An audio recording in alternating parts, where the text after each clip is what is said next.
So what if the greatest rides are the ones that you never expect to happen? It's been pretty crazy that Charley's come from one part of the world, I've come to the other part of the world, and we've met here in the middle, in the center of the Atlantic. So two people meet on a small island of the Azores to have an adventure.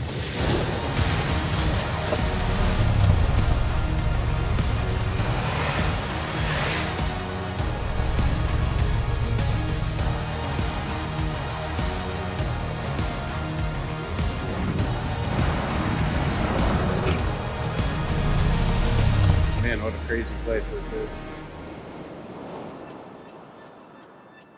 I really love islands. They're just fascinating to me, and I've been to several islands in the Pacific Ocean, but I've never really been to islands in the Atlantic.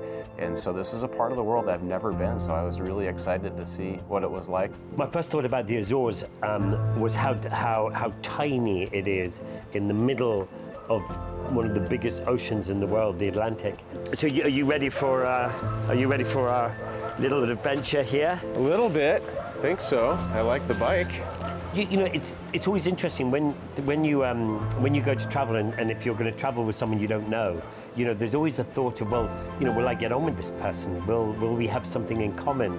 And I was told once a long time ago, when we were doing the first long way, they said that if you two go off and have an adventure together, you know, there's no guarantee that you'll get on with each other. I'm quite excited about being in the middle of the Atlantic. Thanks for meeting me in the middle. Yeah, well, I mean, you've come sort of 3,000 or 4,000 kilometers at miles. I've come a couple of thousand miles. Yeah. But I've always heard about the Azores, but never, I've never, you know, had the opportunities to come here.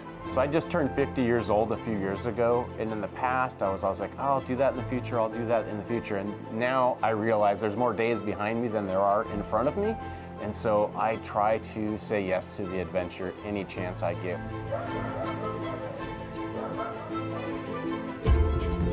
Well, the only thing that's stopping us is leaving.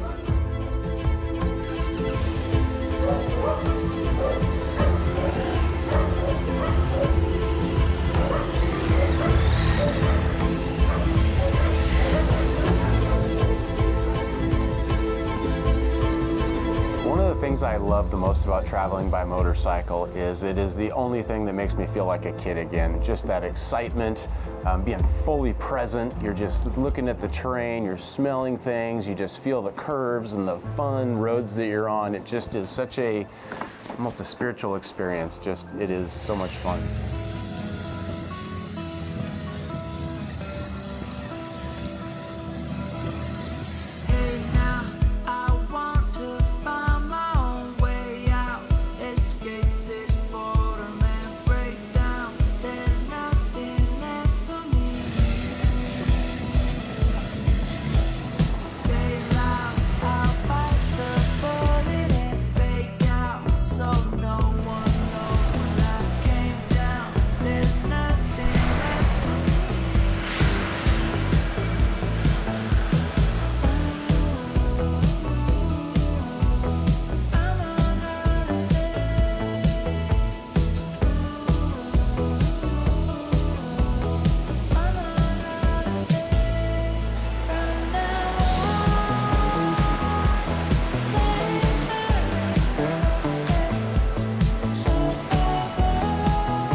That I was coming on this project with Charley Boorman, I was pretty excited. You know, I've been a fan of his for many years, seen most of his TV shows and travels, and that was pretty exciting. And it was pretty surreal when we put the helmets on and I heard his voice in the headset for the first time. I was like, whoa. All right. Well, I have to say, when we started this morning, it was raining, and then we went into some nice weather with that lovely waterfall. And then, and now we're up on the lovely dirt roads and can't see anything. Because I've heard that voice so much on TV shows, and here I was hearing it in my helmet, and I was following him, and it was just kind of a crazy, wow, I can't believe this is happening sort of moment. So it was a lot of fun and something I was pretty excited to experience. So we had a little tip over up there, and Charley's 1300 adventure, the SOS goes off, and someone from headquarters calls him in. He sounded American. And what did you tell him? I told him I was in the Azores in the tea plantation. Hello. Do you need some assistance? Everything is okay. Yeah. Everything all right? Yeah, oh yeah, absolutely. I'm just in a tea plantation in Just a wee bit of a tip over. On a tea plantation in the Azores. The tea plantation in the Azores, yeah. And I was just wondering where my bloody butler was, and my tea and my croissants.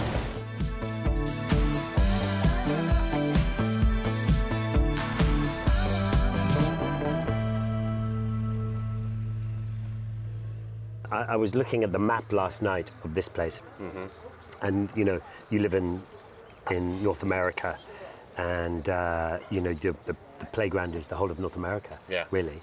Yeah. And for me, I've always travelled in different continents around the world and stuff like that. So it's quite funny to come to a little small place, and you think, would there be enough time? You know, enough things to do in a small period of time. But you know, you forget that sometimes small is better. You know, one of the things that I've discovered, the more I travel, the more I want to go to half as many places, but stay twice as long. And that's one of the cool things about this island is we're stuck. We have to stay within 40 miles by 9 miles, and we're going to have a lot to explore. You know, we're used to covering, you know, 1,000 miles or more in a single trip. So to be bound by 9 by 40 miles it's a first for me, but it's pretty cool. But you're used to doing long journeys, and where have you traveled mostly? It's been mostly North and South America, or? Most of the BDRs I've done are all in the U.S. You know, I've done 12 of those. What's BDR? Backcountry discovery routes. Backcountry discovery routes. So they're cross-state routes, off-highway, using as much low-usage, high-elevation, two-track sort of terrain. We avoid population centers and just try and get a true backcountry experience. People can download the tracks for free on the website, and they're made for bikes like this. So they're made for adventure biking. They're made not the enduro bikes. So it's very similar to the ACT over here, which we do. So through Europe. So I started at Touratech back in 2009. Tom, who was running Touratech USA at the time, wanted to get me some experience on adventure bikes, so we went and did this ride on an obscure route through Oregon, the Oregon backcountry. One thing led to another, and it led to the creation of the backcountry discovery routes.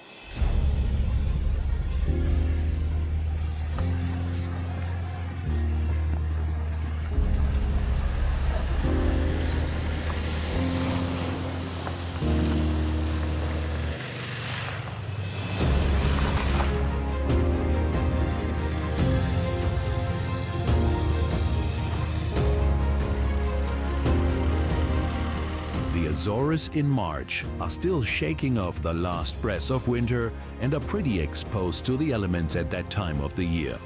So every road, every trail and every turn could lead to something unexpected. And places that are usually promising to offer views towards both sides of the island are doing their best to cover their true beauty in dense fog. With sunny spots at the coast to overcast clouds, heavy winds close to freezing temperatures in the mountains, and rain just a minute later, you will find out the truth behind the saying that you can experience 4 seasons not within 1 day, but more within 1 hour.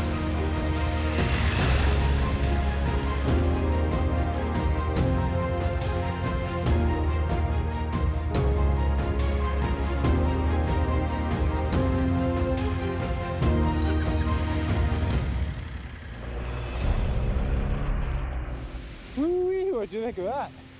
It's nice to go on there. And this road here, this is all sort of red, volcanic kind of rock, and it's quite grippy, but at the same time slippy. By the moment it starts to rain, the tracks and the very fine soil turn into something else entirely, and riding doesn't get any more comfortable.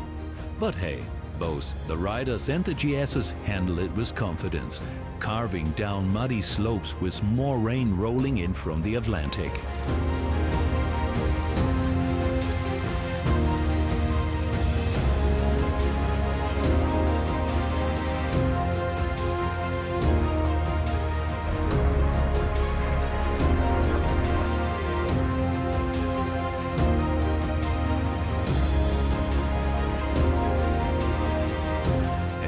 as you leave the forests and get a glimpse of the ocean just sitting there, vast and endless, some might feel trapped on an island like this. But for others, the sea isn't a boundary. It's a gateway to the rest of the world.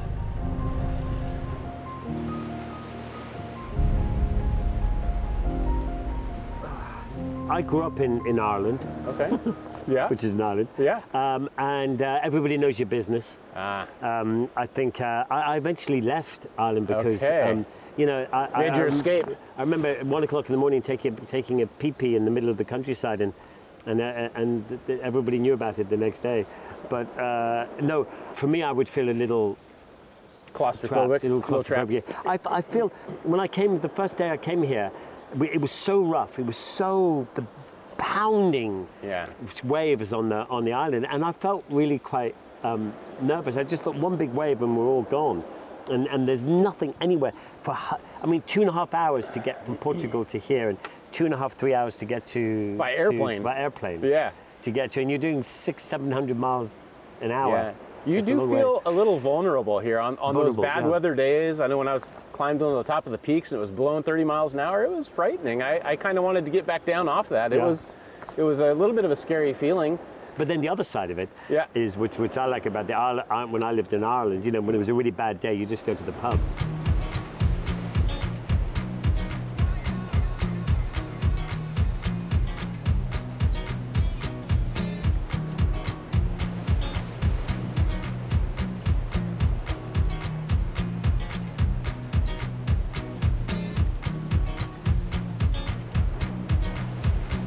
The fun thing about adventure riding is just not knowing what's around the next corner, just the pure curiosity of wanting to see a new place. You go somewhere and then you're like, oh, what's over there? I wonder what's on the other side of that hill. It's just the thrill of discovery, I think, and just it's a great way to really experience a place, the sights, the smells, the feel.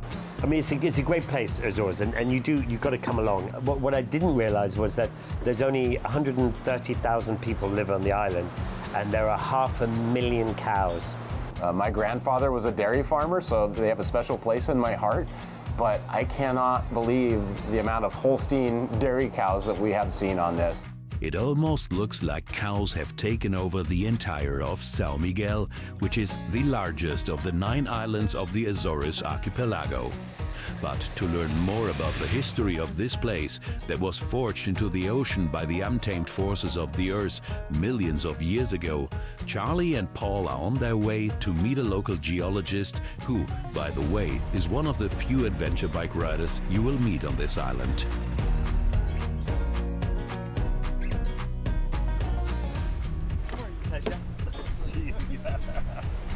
Fantastic. Paul with Touratech USA. Okay, thank you. Good to meet you.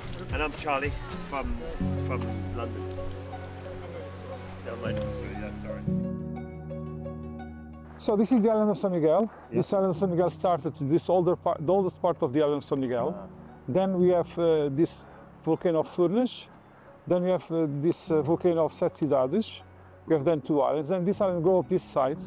And then you have this part here and this part here that is much younger. Now this one here is very old volcano, is extinct. Northwest is no more explosions in the future.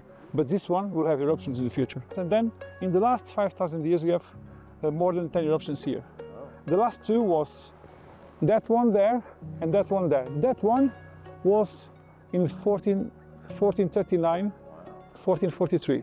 Yeah. And that one in 1630.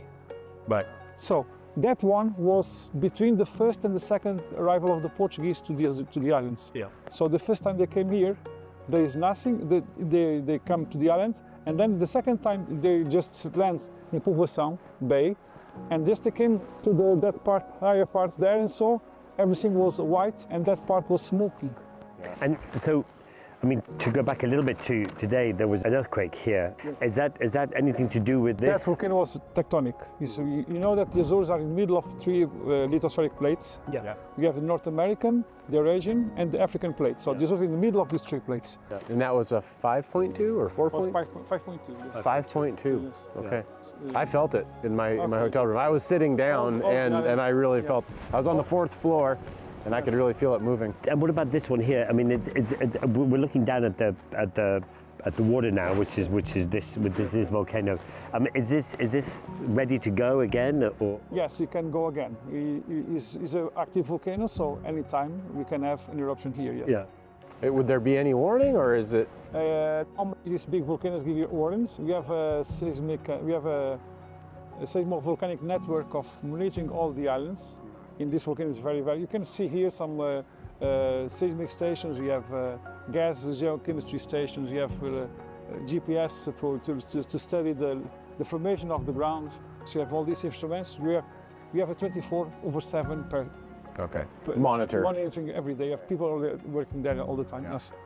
And how long have you been working in the Azores with these? I mean, are you a local or? I'm a local. You're local. I studied abroad and I came back and I studied here. Yes. Yeah, yeah.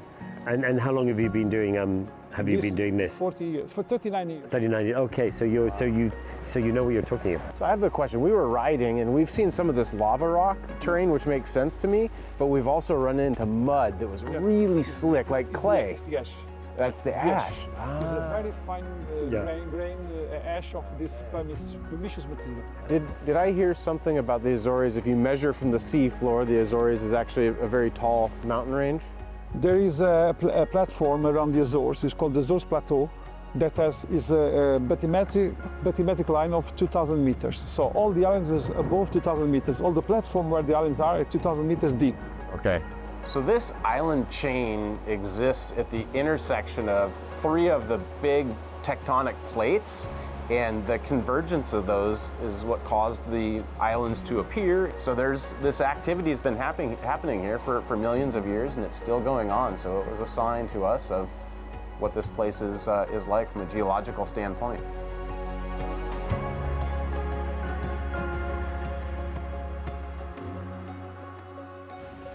Will you tell us what time it is and what we're doing? Oh, it's 5:30 in the morning. We're going to go off to that lighthouse. Hopefully, the weather's going to hold out for it to be a beautiful sunrise. But I've got a feeling it's going to be amazing. So, off we go.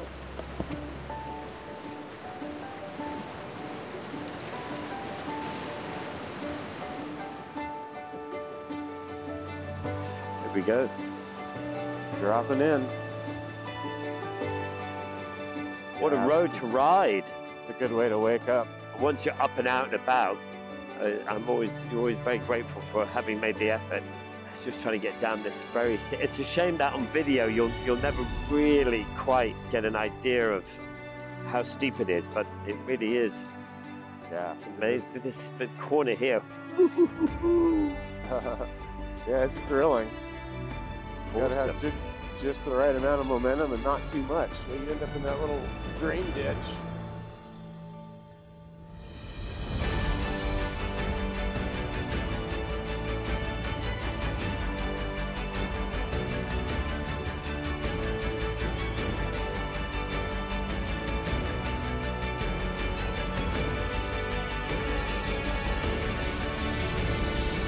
I think life has a way of throwing curveballs at you. And my life was going brilliantly until about 2016 when I had a huge crash, broke my legs, broke my hand. It took 20-something operations to get myself back to sort of walking. And just as I was sort of walking and being able to ride a motorcycle again, I then in 2018 I had a much worse crash, and I broke my pelvis and my forearm. I broke all the bones on my left side of my ribs, my collapsed lung. And that was really a very scary moment, because I thought, well, if I can't ride a motorcycle again, if I can't do this again, you know, what am I going to do? And I think you've got to move on, otherwise you'll get trapped. You know, I have wanted to come here for many years, and I didn't really know what to expect. I've seen photos and it looked really cool, but it's nice to kind of fill out the pages of what this place really looks like. No, it is, and it hasn't let me down yet. I don't think. I think it's beautiful, and I feel very privileged to be here. Very lucky to be here. It's beautiful and wild. Wild, definitely wild. The Azores are not on most people's bucket list, but I think that it really should be. I think it is a place worth getting to. One of the things that makes it special is that it's hard to get to. It's hard to get a bike here. There's not a lot of rental bikes. There are some, but the unique thing is you do not see a lot of adventure motorcycles here. So it is a really untapped place that I think most people haven't been to, at least not by motorcycle. There's some rays of sun poking through over there.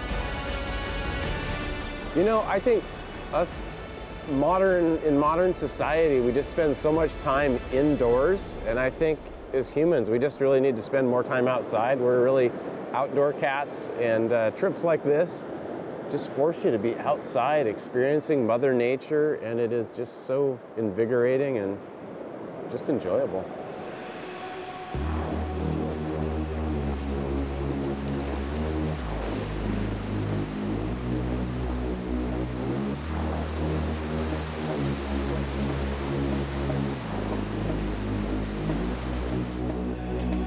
What a difference a day makes. If you were here yesterday, it was 30-mile-an-hour winds, driving rain, it was totally inhospitable. You couldn't wait to get out. Today the sun comes out, it's warm, we're actually kind of breaking a sweat, we're opening our vents on the riding gear, and the colors have come out. You know, the sea is finally blue and the grass is really a vibrant green, and it's just incredible.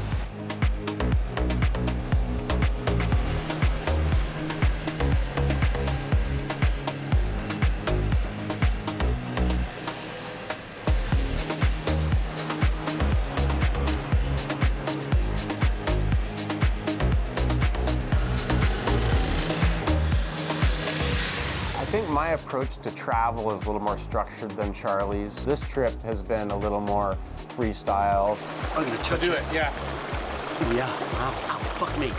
Just we kind of wake up and look at the weather, and we kind of decide what we're gonna do, what we're gonna go see. So it's been much more spontaneous and more flowy. I think it's been more kind of his style. So Paul comes back from a background of Touratech USA. He's slightly more organized. And he has a very specific thing, and he gets the route and he rides the route and stuff like that. I'm just all over the place. My useless piece of information for today is that 12 people a year die from dishwashers. So I think we all have to stick to our talents, don't we? Yeah, now it's going to start raining and I have to do it all again. He doesn't know yet how right he is. So taking off your rain suit here is always a big gamble, and it's 99% likely to backfire. And sure enough, the Azores start playing their game. What begins with harmless, overcast skies quickly can only turn into something worse.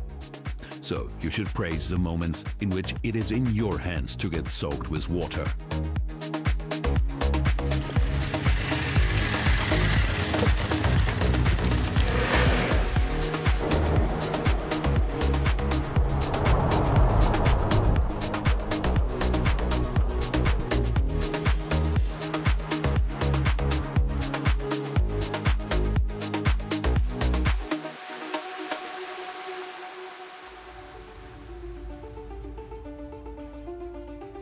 There is one spot left, the ride around the caldera of Set Cidades at the very western tip of São Miguel.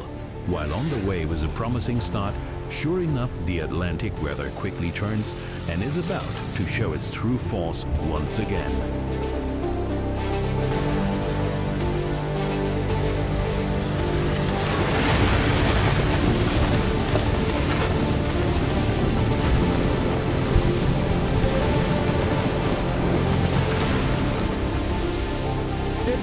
I get 50-mile-an-hour winds. I feel like you guys in the squirrel scenes during the flash here. So windy at one of the motorcycles over it.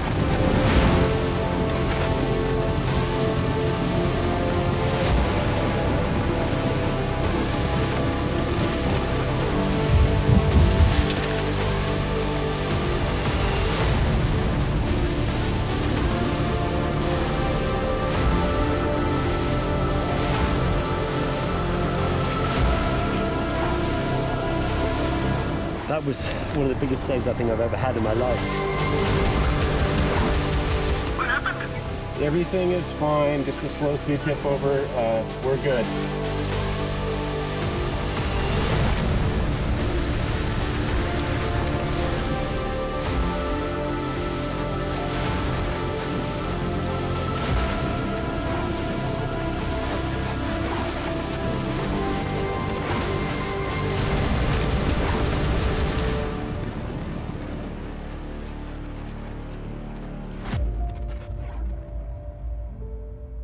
Well, phew, that was what a trip that was. Yeah.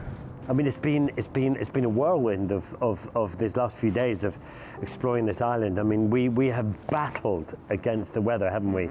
And the conditions. Yeah, it was not exactly how we saw this transpiring, but man, we felt the power of San Miguel. Yeah, and it is, I mean, you have to remember that they have this tiny island. It is in the middle of nowhere, but I mean, what a beautiful place. And we've eaten well. Yeah. The people are lovely. The roads are beautiful. Yeah, the riding has been phenomenal. Some of the best roads I've ever ridden here. Super twisty, and the volcanic terrain is just really exciting to see. The calderas and everything. Very, very dramatic. So the older I get, the less it's about material things or accumulating wealth and those things that I wanted when I was younger, and the more it's about experiences, you know? Life is short, it's about getting out there, seeing new things, experiencing new places, and just living, just breathing and having an adventure.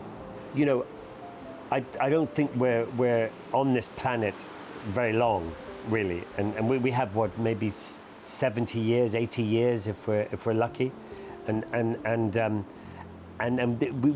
need to really not spend too much time in the past and not wishing we were somewhere else or worried about what happened before, because what happened in the past you can't change.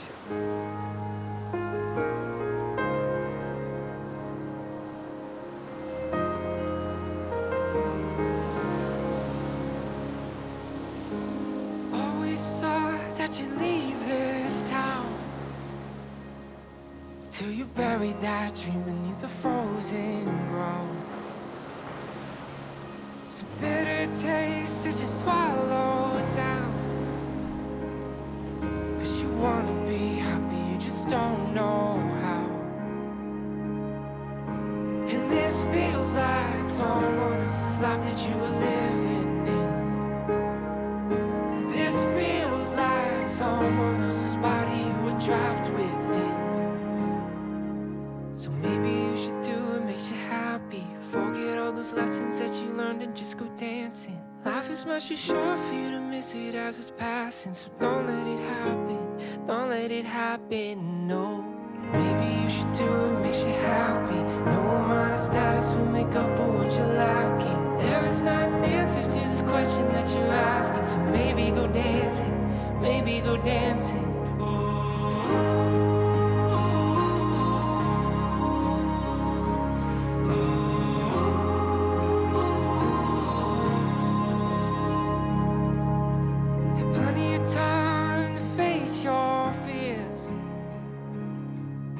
The last 5 years seem to disappear.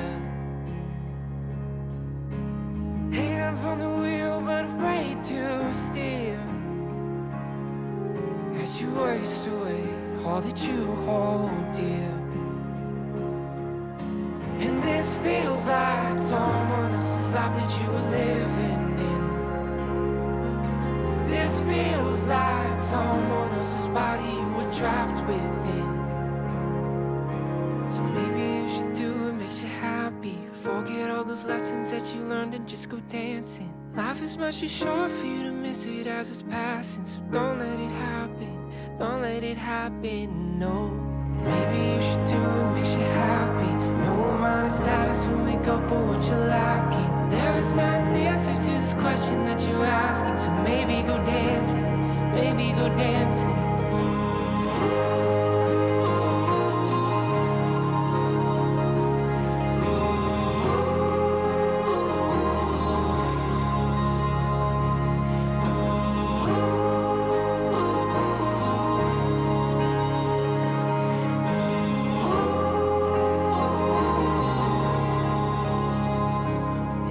It's hard to find a way through when the current is fighting you. I know it's hard to find a way through when the current is fighting you. So maybe you should do what makes you happy. Forget all those lessons that you learned and just go dancing. Life is much too short for you to miss it as it's passing. So don't let it happen, don't let it happen, no. Maybe you should do what makes you happy. No amount of status will make up for what you're lacking. There is not an answer to this question that you're asking. So maybe go dancing, maybe go dancing.